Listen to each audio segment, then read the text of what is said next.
Welcome back. We continue to inform you. And now the government continues to affirm its commitment to achieving the digital superhighway agenda. And this is in line with the bottom-up economic transformation agenda so that the millions of Kenyans can actually have access to internet connectivity. Our very own O'Brien Kimani, who is in Diani, Kwale County, had this discussion with the CSICT, that is Kabogo, on just some of the milestones that we have made as a country in achieving this digital superhighway agenda. Here now is that discussion.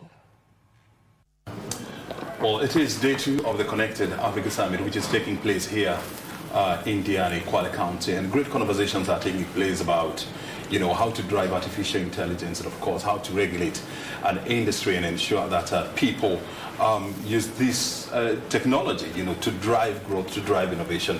And that is part of the conversation that is taking place here. And guess who is joining me tonight? We are talking to the Cabinet Secretary in charge of Ministry of Information and Digital Economy. This is William Kabogo. He's going to give us his take on the ongoing conversation, of course, the state of innovation here in Kenya, and of course the way forward. Thank you very much indeed, Waziri. Asante. Here. I first of all want to feel what is your take on the conversations taking place here and what the delegates are saying? Thank you for having me on this occasion. Ours is simple. It's to put Africa on the global map in terms of ICT and digital economy. You know that digital economy is the way to go. You look at places like China, you will find that 49.8% of their GDP is from the digital space. That is almost 50%. Yes. I think America leads with 49%. And then China closely follows with 47%. Mm-hmm. We have a very young and vibrant population in Africa.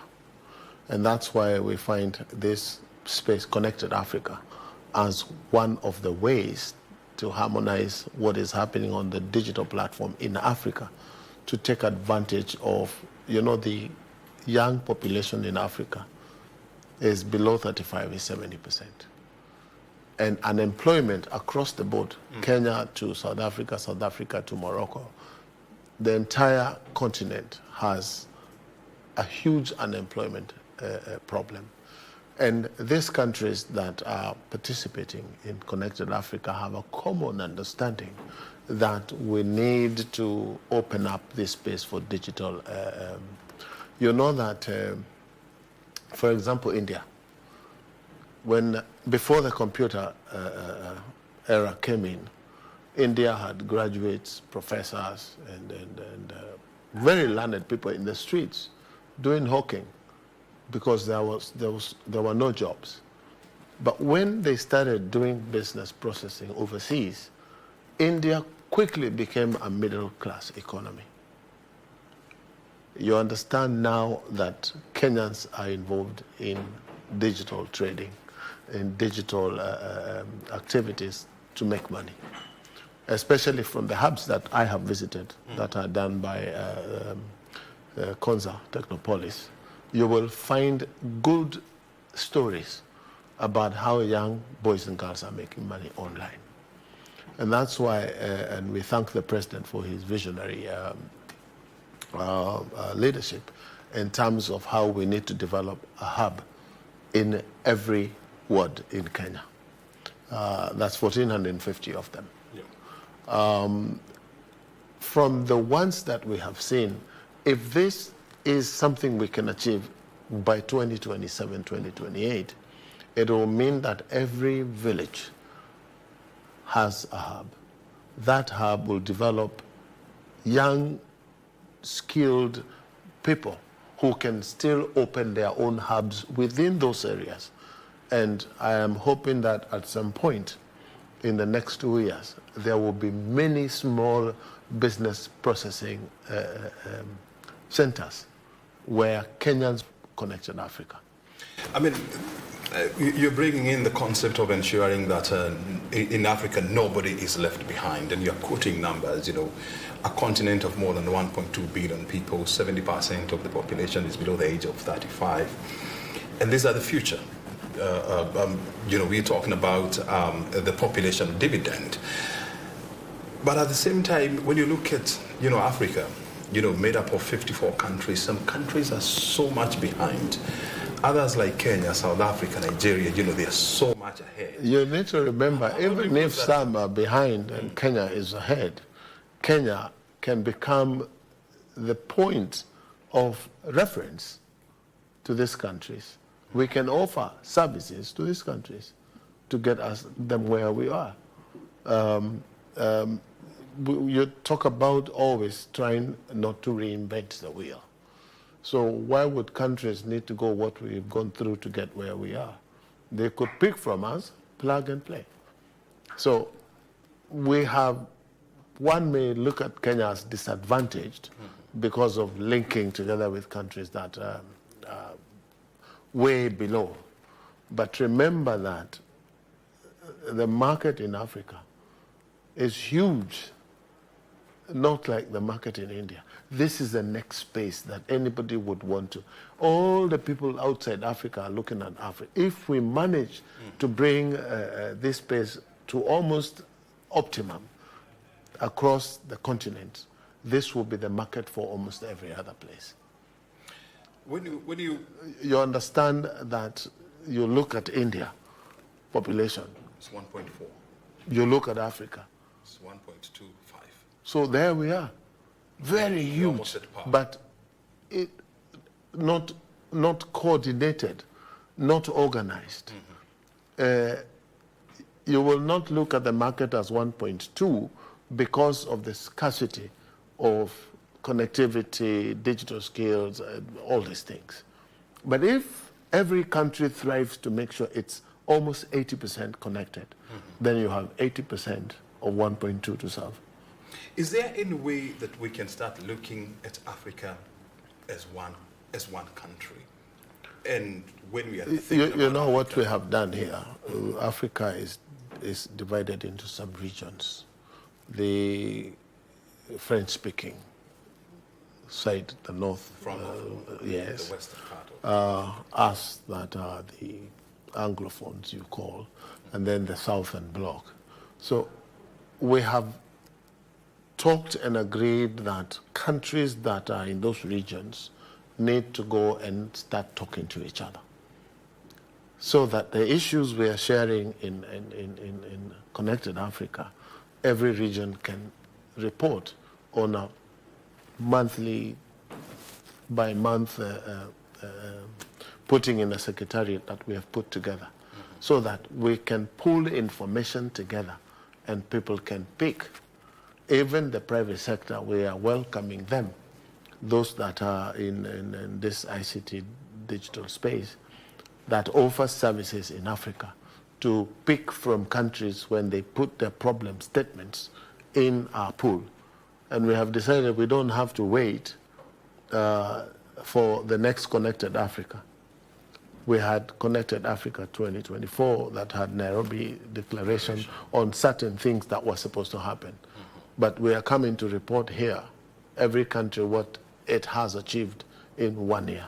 So we are saying, let us keep talking online through the Secretariat so that we can pick knowledge from those that have done something. Those haven't done, they need to pick from there. The potential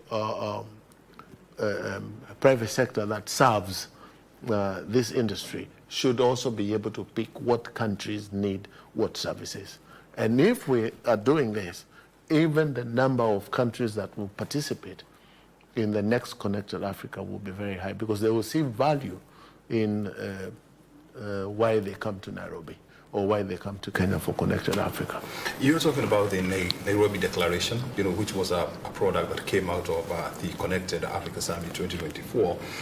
And there were 7 issues that were supposed to, you know, that countries agreed that they are going to fast track. When they come here to Diani to report on progress, are you impressed with what's happening in their countries? The progress is not as impressive as I would have imagined. But again, we have kept to our own 54 countries and dealt with Nairobi Declaration as an individual country. But there was no forum of follow-up. What country is lagging behind in any of the 7 and for what reasons? It is now that we have improved to make this secretariat and to make a platform where information for read only will be available. And we should be able to have every country a representative in that secretariat so that we can continue talking to each other on how we can bring Africa to the world map in terms of connectivity. But we share generally the same problems of digital divide. Rural Africa is not connected. Some countries, even at the level of mobile transfer, money transfers, they do not have. Those are the things we are saying Safaricom, if it's in this pool, should be able to go to those areas. But you understand some of these companies do not want to be involved in places where there are no people to serve. For example, you see in Kenya, we have areas that, investing in connectivity is a huge investment in terms, yes, in terms of mobile connectivity. Yeah. So you will find Safaricom, Airtel, they don't want to go to a particular place because really there are no users. It's not commercially viable. Yes, but what we've done as government, we have been able to talk to them, and whoever needs the least government input, we enter into contracts with them to give services to those places. That's why you find Kenya, mobile-wise, we're almost 100% connected. And when you look at the progress that countries are reporting, I mean, which aspects are most of them struggling with? Infrastructure. Infrastructure. Yes, and how expensive it is. You know that we have the KDEP project that is funded by World Bank. If you find the cost of 1 kilometer of fiber, not many countries will manage. Even ourselves, we are talking about putting 100,000 kilometers. We are at 50,000. Yes, and the cost of that infrastructure is so huge that not many countries will be able to do that. Of course, now we are pushing this with PPP approach so that people can come and invest in this space. But Kenya is way ahead in terms of wide coverage and connectivity. But we are hoping that even these other countries can go to the model of finding partners who will fund, because countries cannot fund themselves. Kenya has got about 9 undersea cables. So Kenya has internet.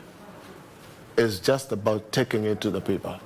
That's why we now have gone 1 mile more to involve Kenya Power for laying of the fiber optic cable, because it is faster. You talk about ensuring that the young people, who are the majority in our population, they are equipped, and that's why the government came up with the digital village concept. Yes. And I remember there was even a time when our government was opening up public Wi-Fi for young people to do business in that space. We need 25,000 Wi-Fi public hotspots. Public, yes, hotspots. How many are we? How many? We're at 3,000 something right now. 3,000 that are working. We have many that are not working because the project, the way it was designed, left out the sustainability part of it. How will you sustain you've invested 80,000 shillings, it's working, and who makes sure that it's lit? Who makes sure that no cables are cut? Who mans it? That gap was left, so that in a way people assumed once you light it and it's working, that's it. We now know that we need to design a program of how they will be sustained. And my proposal, which we are trying now, we're testing, is in the market where the public Wi-Fi is, they are young men and women who work there. So you need to find who has interest in manning that hotspot. And the way to do it is to commercialize to a level where that person who agrees to do it will sign a contract with us that this is in your hands, you run it, you charge 5 shillings. If you have 20, 30 people paying 5 shillings, then that young man or woman has a job. And we will be able to monitor it right from ICTA, that Wi-Fi is working. But even now, if we monitor today, it's not working. We don't have a formula of getting it to work unless we send. We can't employ 25,000 people to man 25,000 hotspots.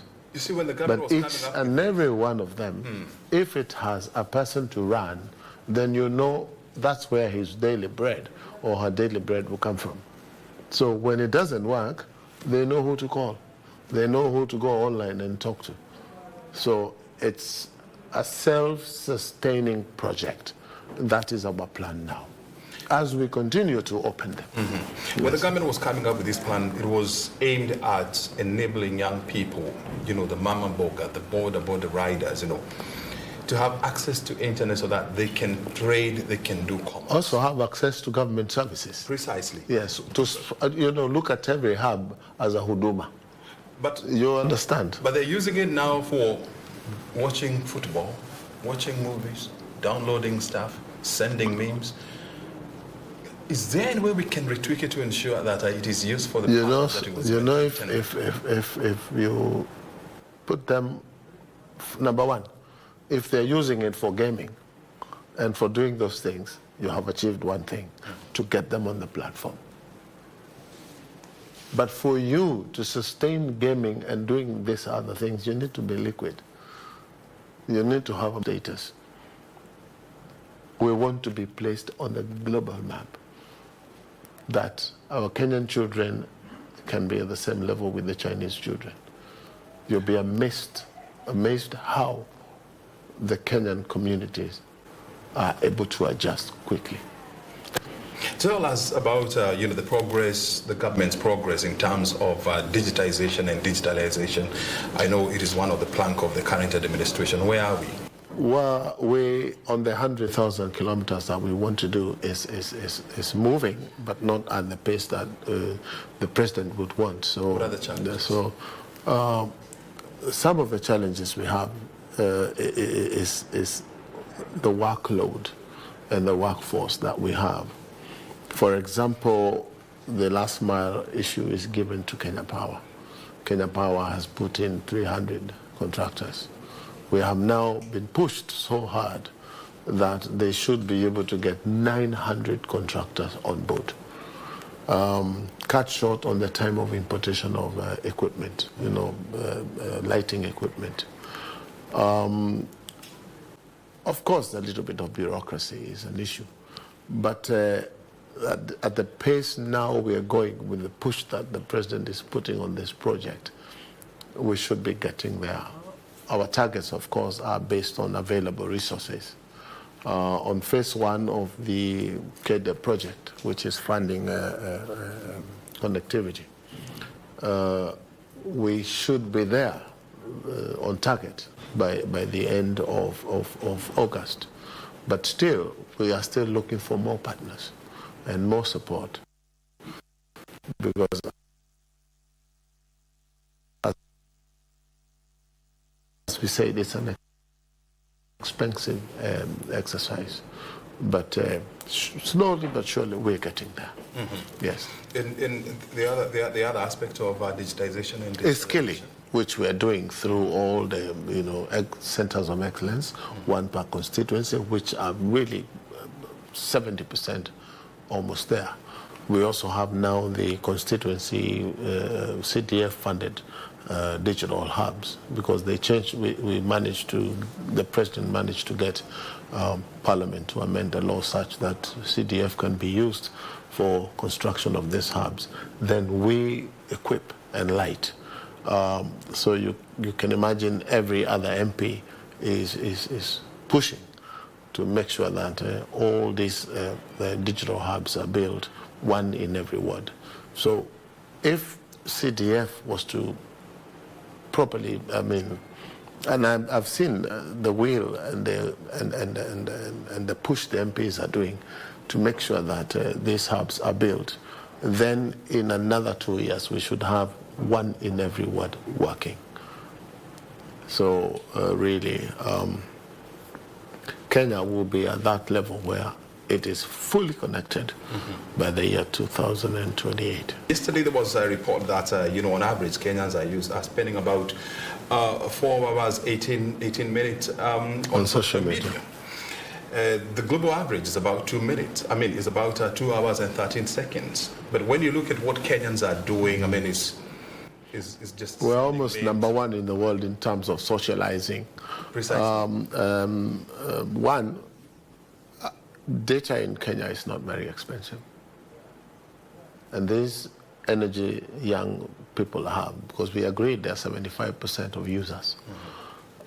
It's energy that needs to be rediverted from socializing most of the time to economy works in terms of earning. And that's why the digital scaling is important. And that's why we also need to have a conversation with our children. You've spent a whole day WhatsApping. You spend the whole day TikToking. Some of the TikToking is business. You know that I have a niece myself who is paying rent for the entire family in an upper market apartment on TikToking and those dances they do. So part of them are businesses, but we also need to have the conversation of how do you improve your life.